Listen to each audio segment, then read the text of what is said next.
ఈరోజే మాఘ బుధవారం.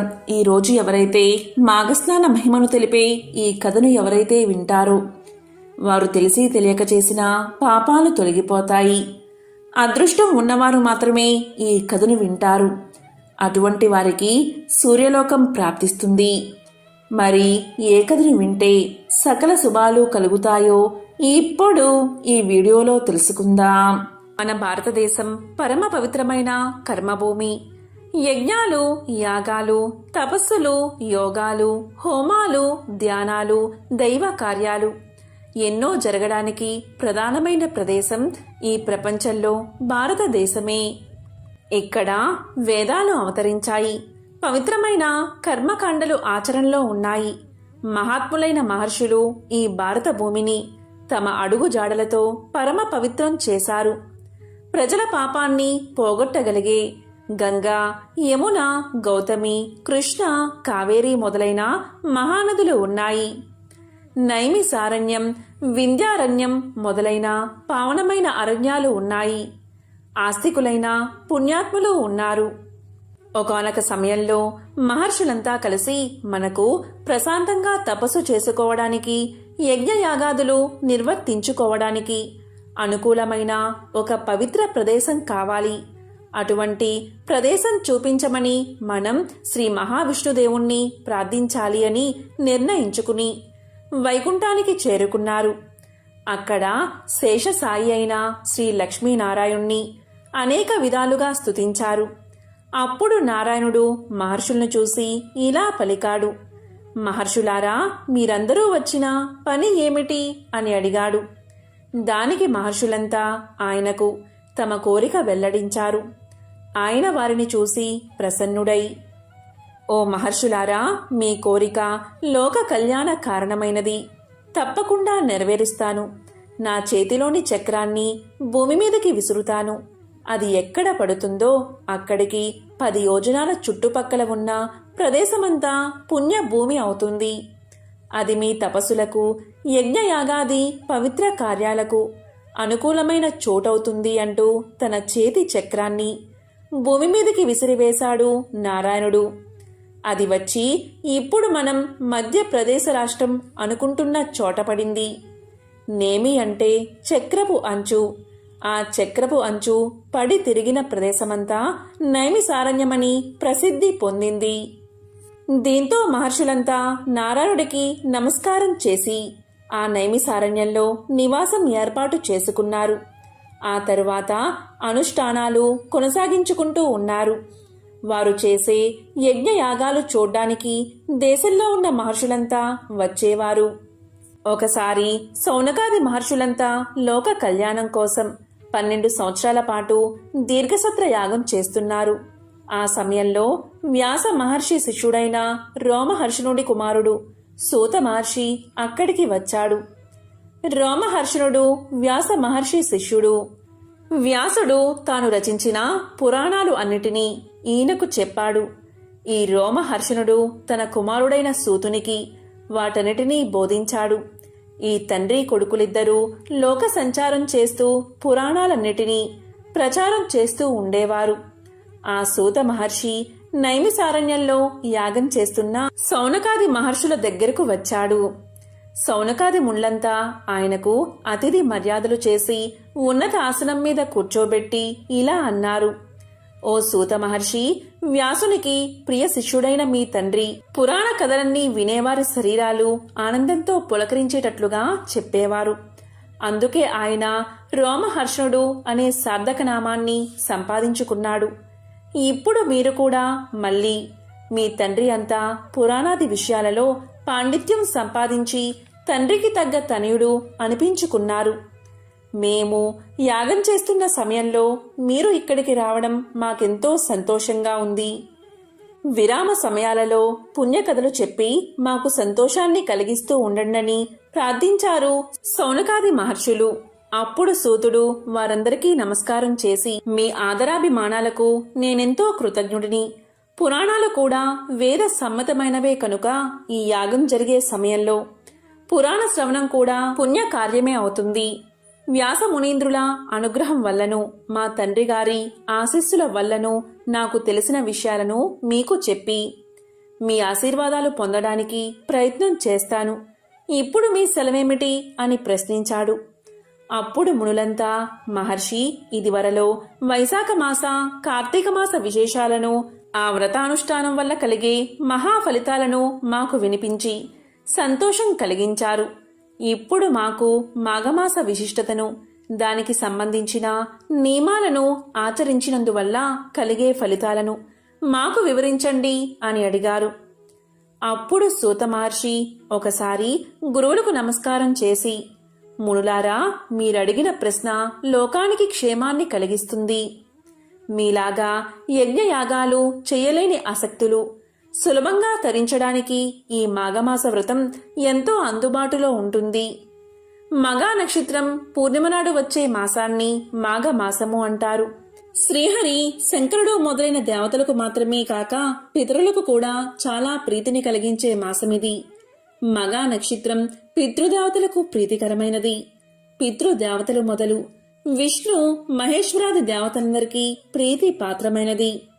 ఈ మాసంలో పితృరూపీ జనార్దన అని శ్రీ మహావిష్ణువు పితృదేవతల రూపంలో ఉంటాడు కనుక శ్రీ మహావిష్ణువు ప్రీతి కోసం ఈ మాఘమాస వ్రతం చెయ్యాలి అంటూ సూతుడు సౌనకాది మహర్షులకు బోధించాడు.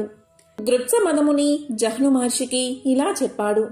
ఎంతటి మహా పాపాత్ముడైనా మాఘమాస వ్రతం చేస్తే పాపాల నుంచి విముక్తిని పొంది పునీతుడు అవుతాడు. దీనికి సంబంధించిన ఒక కథ ఉన్నది, చెబుతాను విను అంటూ ఇలా చెప్పడం ప్రారంభించాడు. పూర్వకాలంలో కళింగ దేశంలో ఒక కిరాతుడుండేవాడు. అతనికి అపారమైన సంపదలు ఉన్నాయి. కావలసినంత పరివారం కూడా ఉంది. ఆ పరివారాన్ని వెంట పెట్టుకుని ఆయుధాలు ధరించి వేటకు బయలుదేరాడు. వేటాడడానికి మృగాల కోసం వెతుకుతూ ఒక చెట్టు కింద నడిచివచ్చి అలసట తీర్చుకోవడానికి విశ్రాంతిగా పడుకున్న ఒక బ్రాహ్మణుణ్ణి చూశాడు. అతని దగ్గర ఉన్న వస్త్రాలు, ధనాలు అపహరించాలి అనుకున్నాడు వేటగాడు.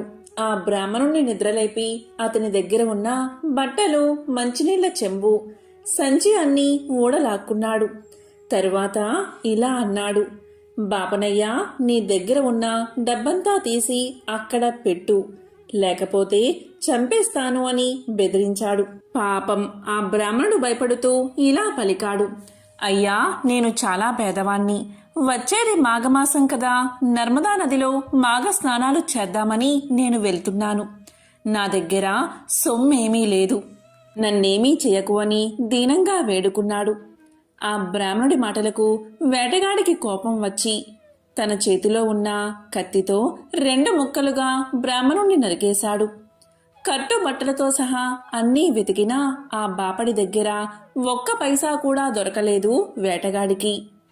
తరువాత ఆ వేటగాడు ఆ అరణ్య మార్గంలో ప్రయాణిస్తున్న ప్రయాణికుల గుంపు మీద పడి వారిని నిర్దాక్షిణ్యంగా స్త్రీలు, బాలరు, వృద్ధులు అనకుండా అందరినీ చంపి వారి దగ్గర ఉన్న నగలు, ధనాలు అన్నీ దోచుకున్నాడు. ధనం సంపాదించడానికి ఎవరి ప్రాణాలైనా తీయడంలో వెనుకాడేవాడు కాదు ఆ వేటగాడు.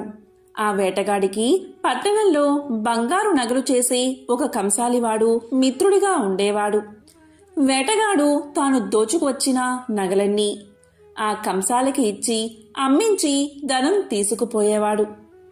కంసాలి వేటగాడు తెచ్చిన బంగారంలోంచి కొంత అపహరించి స్వయంగా అమ్ముకుని బంగారం అమ్మి పెట్టినందుకు వేటగాడు ఇచ్చే సొమ్ములో కొంత డబ్బు పుచ్చుకుని బాగా సంపాదించాడు. అతనికి కూడా పాప భీతి లేదు. వీరిద్దరికీ ఇంకొక సూత్రుడు స్నేహితుడుగా ఉండేవాడు. వాడు స్త్రీ వ్యసనం కలవాడు.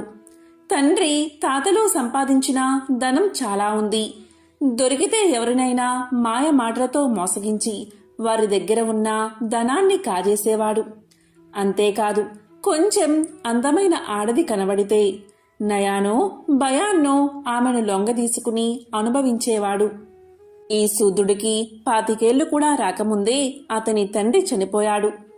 40 దాటిన వయసులో ఉన్న అతని తల్లి కోరికలు తీరక వ్యభిచారిణిగా మారింది. ఒకనాడు ఒక పాడుబడిన సత్రంలోకి ఈ తల్లి కొడుకులు వచ్చారు. తన ప్రేమికుడే అనుకుంది ఆమె. తను రమ్మన్నా ప్రియురాలే వచ్చింది అనుకున్నాడు కొడుకు. ఇద్దరూ ముఖాలు కనిపించని ఆ చీకటిలో తమ కోరికలు తీర్చుకున్నారు. ఆ తరువాత వారిద్దరూ ఒకరినొకరు గుర్తించారు. తల్లి ఆ తప్పునకు బాధపడింది కాని కొడుకు మాత్రం లెక్క చేయకుండా వెళ్ళిపోయాడు. పరస్త్రీల వ్యామోహంలో పడి వాడు క్రమంగా ఉన్న సంపదంతా పోగొట్టుకుని బికారి అయ్యి తన మిత్రుడైన వేటగాడి దగ్గరకు వచ్చాడు. ఈ ముగ్గురికి అంటే వేటగాడికి, శూద్రుడికి, కంసాలికి పౌరోహిత్యం చేసే బ్రాహ్మణుడు ఒకడు ఉండేవాడు. వాడు కూడా పై ముగ్గురితో కలిసి అనేక పాపకార్యాలు చేస్తూ ఉండేవాడు. వేటగాడేమో ధనం కోసం బ్రాహ్మణ హత్య చేసినవాడు.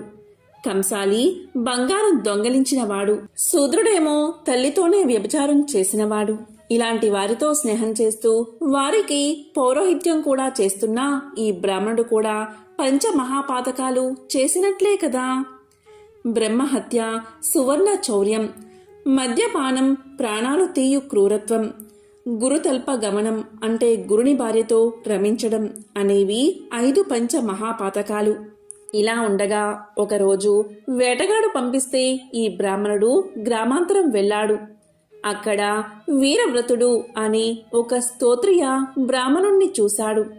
ఆయన రుద్రాక్షమాలలు, దర్భ పవిత్రము, కృష్ణాజలము ధరించి మొహంలో విభూతి రేఖలతో చూడగానే నమస్కారం చెయ్యాలి అనేటట్లు ఉన్నాడు. వేటగాడి స్నేహితుడైన ఈ బ్రాహ్మణుడు ఆయనకు నమస్కారం చేశాడు. బ్రాహ్మణ తేజస్సు పోగొట్టుకుని అతి సామాన్యుడిలా కనిపిస్తున్న అతన్ని చూసి వీరవ్రతుడు ఇలా పలికాడు. ఎవరు నువ్వు? నీకేం కావాలి చెప్పు అన్నాడు. అప్పుడు ఈ బ్రాహ్మణుడు నేనొక వేటగాడి పురోహితుణ్ణి, బ్రాహ్మణుణ్ణి అన్నాడు.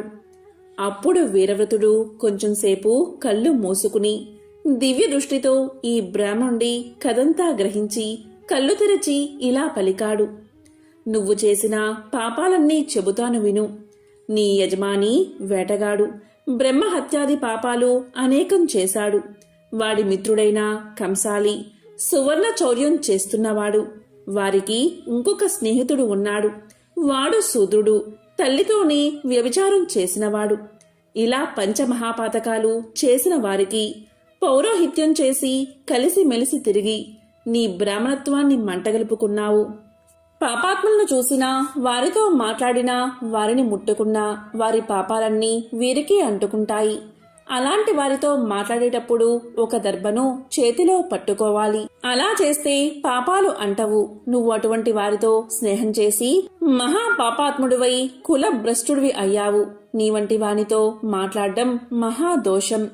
బ్రాహ్మణుణ్ణి చంపినవాడు, సువర్ణాన్ని దొంగలించినవాడు, మద్యపానం చేసినవాడు, గురుభార్యతో సంగమించినవాడు, వారితో స్నేహం చేసినవాడు కూడా మహాపాపాత్ములే. వారికెంత దూరంగా ఉంటే అంత మంచిది అని మాట్లాడడం విరమించాడు వీరవ్రతుడు. ఈ విశృంఖలుడు ఆయన మాటలు విని చాలా భయపడ్డాడు.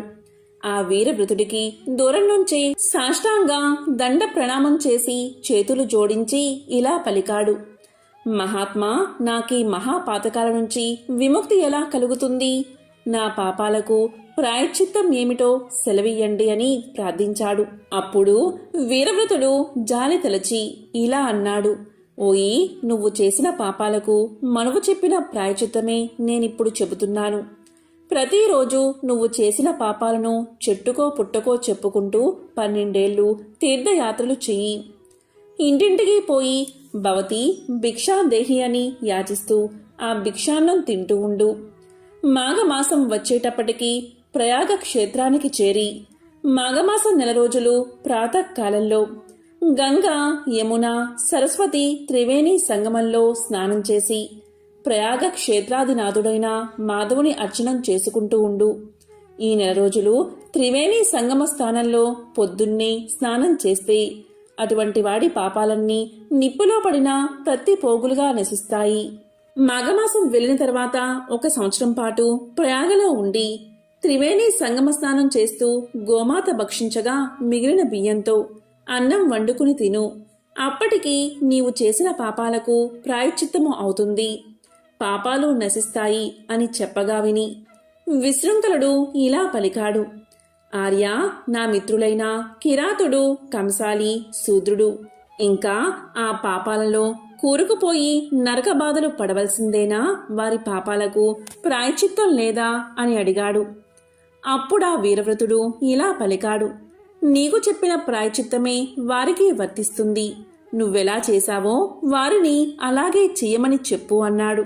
దీంతో విశృంఖలుడు మళ్లీ వీరవ్రతుడికి నమస్కారం చేసి, గురుదేవా, మీరు చెప్పినట్లు 12 ఏళ్ల పాటు తీర్థయాత్రలు, ప్రయాగ స్నానాలు చేసి నా పాపాలకు ప్రాయశ్చిత్తం చేసుకున్నాక తమ సన్నిధికి తిరిగి వస్తాను.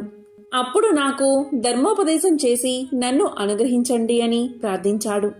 ఆయన సరే అని వాగ్దానం చేశాక విశృంఖలుడు తీర్థయాత్రలకు బయలుదేరాడు.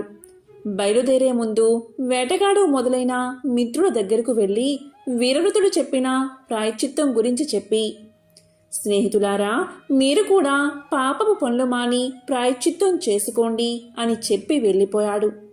వారు కూడా చేసిన పాపాలకు పశ్చాత్తాపపడి వీరవ్రతుడు చెప్పిన విధంగా ప్రాయశ్చిత్తం చేసుకుని పాపాల నుంచి విముక్తిని పొందారు. ఈ విధంగా విశృంఖలుడు తీర్థయాత్రలు చేస్తూ కాశీ నగరానికి చేరి అక్కడ కొంతకాలముండి మాఘమాసం రాగానే ప్రయాగ క్షేత్రానికి వెళ్లి అక్కడి త్రివేణి సంగమంలో స్నానం చేస్తూ వీరవ్రతుడు చెప్పిన విధంగా ప్రాయశ్చిత్తం చేసుకుని 12 ఏళ్ల తర్వాత వీరవ్రతుణ్ణి వెతుక్కుంటూ వెళ్లి ఆయన నైమిసారణ్యంలో ఉన్నట్టు తెలుసుకుని అక్కడికి వెళ్లి ఆయన ముందు నిలబడి నమస్కారం చేసి ఇలా అన్నాడు.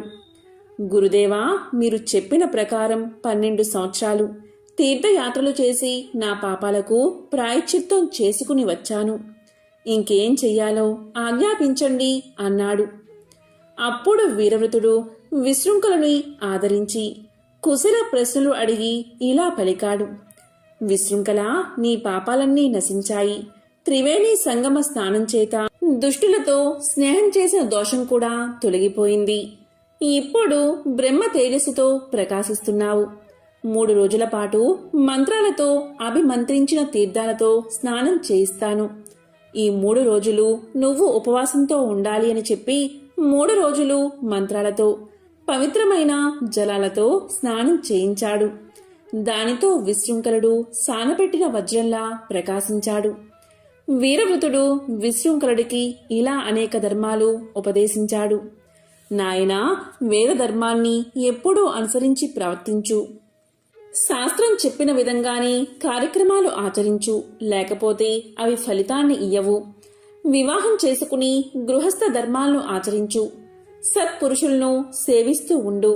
సంధ్యావందనం, అగ్నిహోత్రం, బ్రహ్మయజ్ఞం ఎప్పుడూ మానకుండా చెయ్యి. ఇంద్రియ నిగ్రహంతో వ్యవహరించు. నిత్యము సాలగ్రామార్చన చేస్తూ ఉండు. ఎవరితోనూ విరోధం పూనకు. సమస్త ప్రాణుల మీదను దయ కలిగి ఉండు. పరస్త్రీలను తల్లుల్లా భావించు. చదివిన వేదాలను నిత్యం పారాయణ చేస్తూ ఉండు. వీటిని మర్చిపోకు. నీ తల్లిదండ్రుల మృత తిథుల్లో వారికి శ్రాద్ధం జరపడం మానకు. ఇతిహాసాలను, పురాణాలను, వేదాంగాలను అర్థం చేసుకుంటూ చదువు. భస్మధారణం కాని, నామాలు ధరించడం కాని చెయ్యి. నిత్యం రుద్రాభిషేకం చేసి మారేడు దళాలతో శివుణ్ణి పూజించు. తులసీ దళాలతో శ్రీ లక్ష్మీనారాయణని పూజించు. సన్యాసుల్ని గౌరవించు. అతిథి అభ్యాగతులను ఆదరించి భోజనం పెట్టు. కామక్రోధాది శత్రువులను దగ్గరకు చేరనీయకు. చిత్తశుద్ధితో యజ్ఞయాగాదులు ఆచరించు. ప్రతి సంవత్సరం మాఘమాస వ్రతం చేసి శ్రీ మహావిష్ణువును భక్తి శ్రద్ధలతో ఆరాధించు. ఇహలోకంలో నియమబద్ధమైన జీవితం గడిపితే పరలోకంలో ఉత్తమ గతులు పొందుతావు. నీకు శుభం కలుగుతుంది. వెళ్ళిరా అని దీవించి విశృంఖలుని సాగనంపాడు. అప్పుడు విశృంఖలుడు గురువరేణ్యుని పాద పద్మాలకు సాష్టాంగ దండ ప్రణామాలు చేసి ఇలా అన్నాడు. గురుత్తమ, తాము ఉపదేశించిన ధర్మాలను అక్షరాలా ఆచరిస్తాను అని చెప్పి సెలవు తీసుకుని కాశీ నగరానికి పయనమయ్యాడు. అక్కడ అన్ని విధాలా తనకు యోగ్యురాలైన కన్యను చూసి పెళ్లి చేసుకుని గృహస్థ ధర్మాలను యథావిధిగా పాటిస్తూ ఇహలోకంలో సమస్త భోగభాగ్యాలు అనుభవించి చివరికి వైకుంఠ ధామానికి చేరుకున్నాడు. కాబట్టి ఓ జహ్నుముని ఎంతటి మహాపాపాత్ముడైనా సరే మాఘమాస వ్రతం వల్లను శ్రీ లక్ష్మీనారాయణుడి ఆరాధన వల్లను తీర్థయాత్రలు చేయడం వల్లను సర్వ పాపాల నుండి విముక్తుడై శ్రీనాథుని సాన్నిధ్యానికి చేరతాడు అని గ్రత్సమదముని మాఘమాసంలో తీర్థయాత్ర మహత్యం గురించి వివరించి చెప్పాడు. ఎంతో పవిత్రమైన విశేషమైన ఈ రోజు ఈ కథను వింటే చాలు జన్మల పాపాలు తొలగి కోటి జన్మల పుణ్యం వస్తుంది. ఎక్కువగా పూజలు చేసేవారికి ఎందుకు కష్టాలు వస్తాయి, వారే ఎందుకు ఎక్కువ దరిద్రాన్ని అనుభవిస్తారు తెలిపే ఈ కథను వినడం వల్ల జీవితంలో కష్టాలు దరిచేరవు. ఆ లక్ష్మీనారాయణల అనుగ్రహం కలుగుతుంది. నిత్యము భగవంతుని ఆరాధించే వారికి ఎందుకు కష్టాలు వస్తాయి, అసలు పూజలు చెయ్యని వారికి పాపాలు చేసేవారికి అంతా మంచి ఎందుకు జరుగుతుంది అని ప్రతి ఒక్కరికి సందేహం ఉంటుంది. అయితే ఒకరోజు ఒక భక్తుడికి ఇదే సందేహం వచ్చి శ్రీ మహావిష్ణువును ప్రశ్నించాడు. స్వామి, ఎందుకు మీరు ఎప్పుడూ పూజలు నిత్యము మీ నామస్మరణతో ఉన్నవారికే దుఃఖాన్ని మిగిలిస్తారు? కొందరు అసలు కనీసం మీకు దీపం పెట్టి ఒక అగరవత్తి కూడా వెలిగించకుండా మీ నామాన్ని ఒక్కసారి కూడా తలుచుకోకుండా ఎవరికి ఏ దానమూ చేయకుండా అలా ఉన్నవారికే సుఖాలను ఇస్తున్నారు అని భక్తుడు శ్రీ మహావిష్ణువును అడుగుతాడు. అప్పుడు మహావిష్ణువు ఇలా చెప్తాడు. భక్త, నీలాగే నారదుడు కూడా నన్ను ఒకసారి ఇలాగే అడిగాడు. అప్పుడు నేను నారదునితో ఇలా పలికాను. ఓ నారదా, ఈ ప్రశ్నకు సమాధానం తెలుసుకునే ముందు మనిద్దరం కలిసి బ్రాహ్మణ రూపంలో అలా భూలోకంలో ఒక్కసారి సంచరించి వద్దామా అని అన్నాను. దానికి నారదుడు సరే అన్నాడు. అప్పుడు శ్రీ మహావిష్ణువు నారదుడు బ్రాహ్మణ వస్త్రాలు ధరించి భూలోకంలో సంచరిస్తూ ఉన్నారు. అలా వెళ్తూ ఉండగా వారికి ఒక పెద్ద భవనం కనిపించింది. వారు అక్కడికి వెళ్లి ఇంట్లో ఎవరైనా ఉంటే తినడానికి ఏమైనా ఇస్తారా అని అడుగుతారు. అప్పుడు ఆ ఇంటి యజమాని అయినా సేటు బయటకు వచ్చి ఏంటి అని అడుగుతాడు. దానికి ఆ ఇద్దరు బ్రాహ్మణులు, అయ్యా, మాకు బాగా ఆకలిగా ఉంది, తినడానికి ఏమైనా ఇవ్వగలరా అని అడుగుతారు. దానికి సేటు, మీ బాబు సొమ్మేమైనా ఇక్కడ దాచారా, వెళ్ళండి అని పలుకుతాడు. అప్పుడు ఆ బ్రాహ్మణులు ఇలా అంటారు. మేము యాచకులం, భిక్ష అడుగుతున్నాం, కొద్దిగా ఏదో ఒక భిక్ష పెట్టండి అని పలుకుతారు.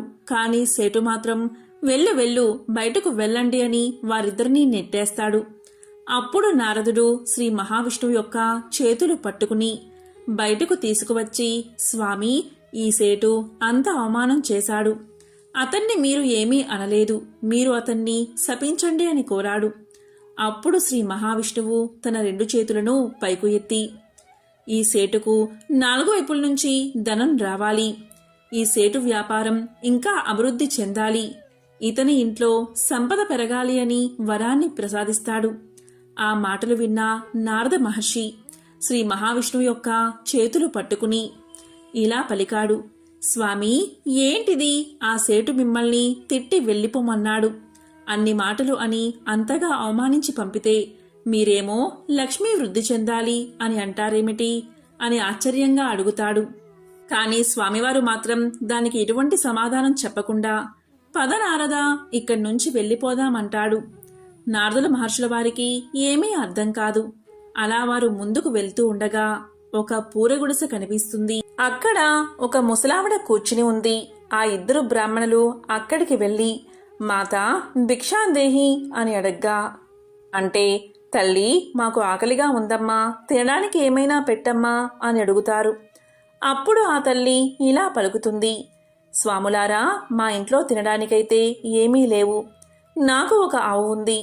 దానికి నేను సేవ చేసుకోవడం వల్ల ప్రతిరోజు నాకు అది పాలుని ఇస్తుంది అని చెప్పి ఆ ఇద్దరిని లోపలికి రండి అని పిలిచి వారికి ఆసనం వేసి కూర్చోమని చెప్పి వారికి పాలు తీసుకువస్తుంది. అప్పుడు నారదుల వారు, స్వామి, ఈమె ఎంత మంచిది, ఈమె మనకి ఆసనం వేసి కూర్చోపెట్టి తనకు ఉన్నదానిలో మన ఆకలి తీర్చాలి అనుకుని పాలు ఇచ్చింది. కానీ ఆ సేటు మాత్రం మనల్ని తిట్టి పంపాడు. అందుకే ఈమెకు ఏదైనా వరాన్ని ఇవ్వండి అని అడగగానే శ్రీ మహావిష్ణువు తన 2 చేతులతో ఈ ఆవు చనిపోవాలి అని దీవించాడు. అది విన్న నారదుడు ఆశ్చర్యపడి, ప్రభు, ఏమిటిది? మీ ప్రవర్తన నాకు నచ్చడం లేదు. ఆ సేటు అవమానిస్తే అతనికేమో ఇంకా ఇంకా ధనం వృద్ధి కావాలి అని దీవించారు. ఈమె మన ఆకలి తీర్చితే ఈ ఆకలి తీర్చిన ఆవు చనిపోవాలి అని దీవిస్తారా అని అడుగుతాడు నారదుడు. అప్పుడు స్వామి ఇలా పలుకుతాడు, నారదా, నువ్వు నా లీలలను అర్థం చేసుకోలేవు అని అనగా నారదుడు, స్వామి, మీ లీలలేంటో నాకు అర్థం కావడం లేదు. మీరు నాకు అర్థమయ్యేలాగా చెప్పండి అని కోరతాడు. అప్పుడు స్వామివారు ఇలా చెప్తారు, నారదా, రోజూ ఆ ముసలావిడ నాకు నమస్కారం చేస్తుంది. ప్రతిరోజు నన్ను తలుస్తూనే ఉంటుంది. కానీ ఆమెకు తన ఇంట్లో ఉన్న ఆవు మీద చాలా ప్రేమ ఎక్కువ. ఆమె మనసు ఆ ఆవు మీదే ఉంది. ఆమె ప్రతిరోజు ఆవుకు సేవ చేస్తుంది. కానీ ఆమెకున్న బెంగ ఏంటి అంటే తాను చనిపోయే సమయంలో తన ఆవును ఎవరు చూస్తారు అని బెంగ ఉంది. నేను చనిపోయాక నా ఆవు ఏమవుతుందో అని ఆవు గురించే ఆలోచిస్తూ, నా ఆవు ఏమవుతుందో అని విచారిస్తూ ఉంటుంది. ఇలా ఆలోచిస్తే ఆవిడ భగవంతుణ్ణి చేరలేదు. అందుకే నేను ఆవిడ చనిపోకముందే ఆవు చనిపోవాలి అన్నాను. దానికి నారదుడు, సరే స్వామి, ఇది అర్థమైంది. మరి సేటుకు ఎందుకంత ధనం కావాలి అని వరాన్ని ఇచ్చారు అని అడగగా దానికి మహావిష్ణువు ఇలా సమాధానం చెప్తాడు, అతనికి ధనంపైన వ్యామోహముంది. అందుకే అతనికి లక్ష్మీ వృద్ధి అవ్వాలి అని ఆశీర్వదించాను. ధనాన్ని మూటలు కట్టి అతను మరణిస్తాడు. ఆ డబ్బు యొక్క ధ్యాసలోనే, ఆ డబ్బు మీద ప్రేమతోనే, ఆ డబ్బు మీద ప్రీతితోనే, ఈ ఆలోచనతోనే అతను మరణిస్తాడు. అతడు చనిపోయాక ఒక పాములాగా జన్మించి అతని సంపద దగ్గర నిల్చుని ఉంటాడు. అతడు ఎప్పటికీ భగవంతుణ్ణి చేరలేడు. అతనికి మోక్షం ప్రాప్తించదు అని నేను నారదుడికి తెలియచేశాను. కాబట్టి ఓ భక్త, నీ ప్రశ్నకు సమాధానం దొరికిందా అని శ్రీ మహావిష్ణువు భక్తుడి వైపు చిరునవ్వుతో చూశాడు. కాబట్టి భగవంతుడికి ఏది ఎవరికి ఎప్పుడు ఎలా ఇవ్వాలో తెలుసు. మనం ఇప్పుడు ఉన్న జీవితం గురించి ఆలోచిస్తూ ఉంటాం. కానీ మన భవిష్యత్తు అనేది భగవంతుడికి తెలుసు. అది భగవంతుడి నిర్ణయం. కాబట్టి ఎన్ని కష్టాలు వచ్చినా భగవంతుణ్ణి నిందించకుండా, భగవంతుణ్ణి విడవకుండా దైవనామ స్మరణతో మంచి పనులు చేస్తూ ముందుకు సాగాలి. అప్పుడు దైవం కూడా మన వెంట ఎల్లప్పుడూ ఉంటుంది. ఒకానొక గ్రామంలో ఒక అవ్వ ఉండేది. ఆ అవ్వ ఎప్పుడూ కూడా కూర్చున్నా, వంగున్నా, నించున్నా, పైకి లేచినా నారాయణ నారాయణ అంటూ పలికేది. ఆమె మనవడి పేరు విష్ణువు. ఒకసారి విష్ణువు ఇలా అన్నాడు, ఎందుకవ్వా నువ్వెప్పుడు నారాయణ నారాయణ అంటూ ఉంటావు? ఆ నారాయణ్ణి ఒక్కసారి నాకు కూడా చూపించు అని అడిగాడు. అప్పుడు అవ్వ ఇలా పలికింది, విష్ణు ఆయన మనకు కనిపించడురా అని చెప్పింది. దానికి విష్ణువు, ఉన్నవాడు కనిపించాలిగా మరి, నేను మాత్రం ఆ దేవుణ్ణి చూడాల్సిందే. రేపు నన్ను త్వరగా నిద్రలేపు. ఇక్కడ కనబడిన దేవుడు మరెక్కడైనా కనిపిస్తాడేమో చూసి వస్తాను అని చెప్పి పడుకున్నాడు. మరుసటి రోజు లేవగానే విష్ణువు లేవగానే దేవుణ్ణి వెతుక్కుంటూ నిజంగానే అడవిలోకి బయలుదేరాడు. నడిచి నడిచి కొంతకాలానికి అడవిని దాటి ఒక రాజ్యాన్ని చేరుకున్నాడు. అక్కడ రాజుగారి ఇంటికి వెళ్ళి, రాజాగారు, నేను నారాయణుడి దగ్గరకు వెళ్తున్నాను. మీకు ఏదైనా సమస్య ఉంటే నాకు చెప్పండి, దానికి పరిష్కారం కనుక్కుని వస్తాను అన్నాడు. అప్పుడు ఆ రాజుగారు ఇలా పలికారు, చూడు బాబు, నేను చాలా సంవత్సరాల క్రితమే ఒక చెరువు తవ్వించాను. నీటితో నిండి 10 మందికి ఉపయోగపడవలసిన ఆ చెరువు ప్రతి సంవత్సరం తెగిపోయి నిరుపయోగంగా మారిపోతుంది. ఎన్నిసార్లు మరమ్మతులు చేయించినా ఫలితం లేదు. ఎందుకలా అవుతుందో నాకు అర్థం కావడం లేదు. ఏం చేస్తే అది బాగుపడుతుందో ఆ నారాయణ్ణే అడిగి తెలుసుకురా అని చెప్పాడు. సరే అని విష్ణువు ముందుకు సాగిపోయాడు. అలా వెళ్తున్న విష్ణువుకు దారిలో ఒక పెద్ద పాము కనబడింది. ఆ పాము ఇలా పలికింది, బాబూ, నువ్వు నారాయణుడి దగ్గరకు వెళ్తున్నావని తెలిసింది. చాలా కాలం నుంచి నా తల మీద ఒక పుండు ఉంది. అది ఎంతకీ నయం కావడం లేదు. అది బాగవ్వాలంటే ఏం చెయ్యాలో కాస్త కనుక్కుని వస్తావా అని విష్ణువుని అడిగింది. సర్లే, దాందేముంది, తప్పకుండా కనుక్కుని వస్తాను అన్నాడు విష్ణువు. ఇక ముందుకు సాగాడు. ఆ తర్వాత విశ్రాంతి తీసుకుందామనుకుని ఒక చెట్టు కింద ఆగాడు విష్ణువు. అది మామిడికాయ చెట్టు. ఆ చెట్టు నిండా నోరూరించే మామిడి పళ్ళు చాలా ఉన్నాయి. ఒక్క పండు తిందామనుకుని విష్ణువు ఒక పండును కోసి రుచి చూశాడు. కాని ఆ పండు చేదుగా ఉంది. మరో పండును కోసి చూస్తే అది కూడా చేదుగా ఉంది. అదేంటి పండు చేదుగా ఉన్నదేమిటి అని పైకి గట్టిగా అన్నాడు. అప్పుడు ఆ మామిడి చెట్టు విష్ణువుతో ఇలా పలికింది. చూడు బాబూ, నువ్వు నారాయణ స్వామి దగ్గరకు వెళ్తున్నావని తెలిసింది. నాకు సహాయం చేసి పెట్టు. ప్రతి సంవత్సరం నేను చాలా కాయలు కాస్తాను. కానీ నా పళ్ళన్నీ చేదుగా ఉంటాయని ఎవరూ వాటిని ఇష్టపడడం లేదు. ఏం చేస్తే నా బాధ తీరుతుందో ఆ స్వామిని కాస్త అడిగిరా బాబూ అని పలికింది. సరే, అడుగుతాను అన్నాడు విష్ణువు. ఇంకా కొంచెం ముందుకు సాగాడు. ఇలా కొంత దూరం పోయాక అతనికి విరగపూసిన మల్లె చెట్టు కనిపించింది. ఎంత అందంగా ఉంది ఈ మల్లె చెట్టు అని దాని దగ్గరకు వెళ్ళాడు. అంతలో మల్లె చెట్టు ఇలా పలికింది. బాబూ, నేను పూలు పూస్తాను కదా, కానీ నా దగ్గరికి ఎవరూ రావడం లేదు. అందువల్ల నేను ఒంటరితనాన్ని భరించలేకపోతున్నాను. నువ్వు నారాయణ దగ్గరకు వెళ్తున్నట్లు ఉన్నావు. ఏం చేస్తే నా బాధ తీరుతుందో కాస్త నారాయణ్ణి అడిగి కనుక్కురావా అని పలికింది. సరే అన్నాడు విష్ణువు. ఆ తర్వాత విష్ణువు నారాయణ నారాయణ అనుకుంటూ ముందుకు సాగాడు. ఎంతో అలసిపోయాడు. కానీ తన ప్రయత్నాన్ని మాత్రం వదలడం లేదు, వెనుకడుగు వేయడం లేదు. అలా పోతున్న విష్ణువుకు ఒక ముసలాయన కనిపించాడు. ఆ తాత విష్ణువును దగ్గరకు పిలిచి, బాబూ, నాకు చాలా దాహంగా ఉంది. తాగడానికి కొన్ని నీళ్లు తెచ్చి ఇవ్వు నాయనా అని అడిగాడు. సరే అని విష్ణువు నీళ్ల కోసం వెతికాడు. దగ్గరలోని చిన్న నీళ్లగుంత కనిపించింది. కానీ నీళ్లను తీసుకెళ్లేందుకు పాత్ర ఏమీ దొరకలేదు. కొంచెం ఆలోచించిన తర్వాత విష్ణువు తన కండువాను ఆ నీళ్లల్లో తడిపి తాత దగ్గరకు తీసుకువెళ్ళి, తాత, దీన్ని పిండు, నీళ్లు వస్తాయి అని చెప్పాడు. విష్ణువు యొక్క తెలివితేటలు మెచ్చుకున్న తాత, మనవడా, నీవెవరు, ఎక్కడి నుండి వస్తున్నావు అని అడిగాడు. నారాయణ్ణి చూసేందుకు అన్నాడు విష్ణువు. నారాయణ్ణి చూడాలని ఎందుకు అనుకుంటున్నావు అని అడిగాడు తాత. మా అవ్వ ఎప్పుడూ నారాయణ నారాయణ అంటూ ఉంటుంది. కానీ ఆమెకు ఎన్నడూ ఆ నారాయణుడు కనిపించలేదు. అందుకే ఆ నారాయణుడు కోసం వెతుక్కుంటూ పోతున్నాను అని చెప్పాడు విష్ణువు. ఆపై తన దారిలో కనిపించిన వాళ్ళందరి సమస్యల గురించి కూడా తెలియచేశాడు.